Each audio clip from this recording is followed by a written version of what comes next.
Quand ça dépasse 10 minutes, c'est sûr que c'est plus compliqué pour permettre la survie. Dans son rapport, le vérificateur constate que plus de 45 des transports ambulanciers ont pris plus de 10 minutes. Oui, c'est vrai que dans les régions rurales, le pourcentage au-delà du 10 minutes est supérieur.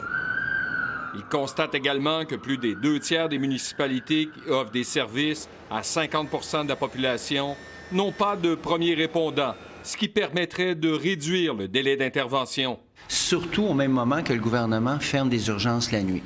Alors, est-ce que la vie de quelqu'un à Trois-Pistoles, à Rivière-Rouge ou dans le centre du Québec vaut moins que la vie de quelqu'un dans un milieu urbain? Dans le cas d'un arrêt cardio-respiratoire, chaque minute sans intervention diminue les chances de survie de 7 à 10 %. Après 10 minutes, les chances de survie sont presque nulles. On est très conscient des défis que rencontrent les services ambulanciers.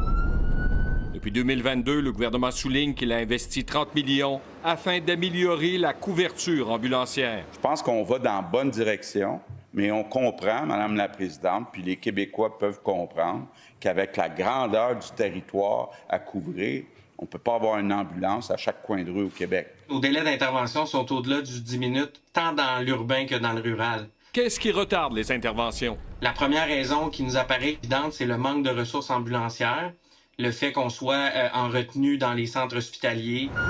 Selon le VG, les ambulanciers passent en moyenne 50 de leur temps dans les urgences, plus de 45 minutes avec leurs patients avant une prise en charge. On voit que l'imputabilité amène des résultats. Les nouvelles ententes avec les entreprises ont permis de réduire de 20 le délai pour qu'une ambulance soit en route après un appel urgent. Je regarde les meilleures pratiques à travers le Canada pour les cas urgents. Il faut que ça soit aux alentours de 8 minutes. Actuellement, on n'a aucunement les moyens de réduire notre temps-réponse, notre délai d'intervention à 8 minutes. La seule façon vraiment véritable de pouvoir améliorer ce temps-là, c'est l'augmentation du nombre de ressources ambulancières.